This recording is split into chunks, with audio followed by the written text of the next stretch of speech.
Story time. Je ne fais pas souvent les story time, mais c'est par rapport à un problème que nous rencontrons avec la plupart de nos candidats. Alors, je viens de recevoir une maman ici qui me dit, par rapport à la procédure Allemagne de son enfant, elle a un problème avec l'acte de naissance. Et ça rejoint le problème avec la plupart des procédures Schengen. Les certificats d'existence de souche de vos actes de naissance sont obligatoires lorsque vous faites des procédures pour le Schengen. Les attestations d'existence de souche de vos actes de naissance sont importantes, vues obligatoires.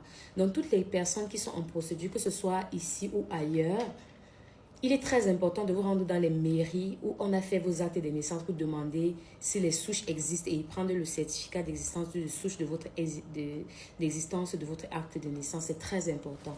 Mis à part ça, aucune ambassade ne va accepter. D'accord? Vous ne pouvez pas chercher à avoir la nationalité ailleurs si dans votre pays, mais même on n'a pas la preuve que vous êtes Camerounais. L'acte de naissance, c'est ce qui vous définit.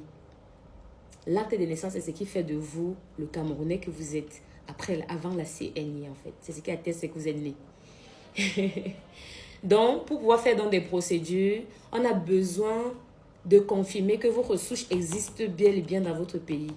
Que ce soit pour Suisse, Allemagne, Belgique et j'en passe. Il faut l'attestation d'existence de souches. Donc, ceux qui viennent d'accoucher des enfants là, et on vous a donné des actes de naissance, vous rentrez à la maison, vous croyez que vous avez des actes de naissance là. Si l'acte de naissance n'est pas enregistré, ça ne sert à rien. Parce que plus tard, quand vous en aurez besoin, comme maintenant, la plupart qui sont partis pour récupérer ça là-bas, on leur donne des attestations de non-existence de souche. C'est quoi ça? C'est quoi ça en fait? Ça n'a pas de sens. Maintenant, il faut faire appel, il faut aller devant le juge et tout pour pouvoir justifier la souche. Il ne faut pas attendre que ce soit trop tard pour le faire. Faites-le maintenant. Recherchez les attestations de souche de vos actes de naissance. Faites ça maintenant parce que sans ça, si demain vous perdez votre acte de naissance, plus rien n'est possible. Deuxièmement, je m'adresse à ces personnes-là qui partent faire... Est-ce que c'est même ça qu'on appelle story time? Je m'adresse à ces personnes qui partent fabriquer les faux actes de naissance pour dire qu'ils vont bluffer. Ce n'est que votre pays, le Cameroun, où on fait le faux. Ailleurs, on ne fait pas le faux.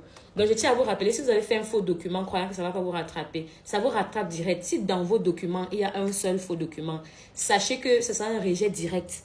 Voilà. Donc, faites l'effort. Toutes les personnes qui sont en procédure ou que ce soit, déposez toujours ou ayez toujours votre attestation d'existence de souche d'acte de naissance. Rassurez-vous que dans vos mairies respectives où on a établi vos actes de naissance, vous allez demander. Au cas contraire, faites appel. Vous avez des nouveaux enfants, vous venez d'accoucher et tout, on vous a donné l'acte de naissance. Retournez là-bas, vous demandez l'attestation d'existence de souche de vos actes de naissance. Ça, c'est très, très, très important, vraiment. Voilà.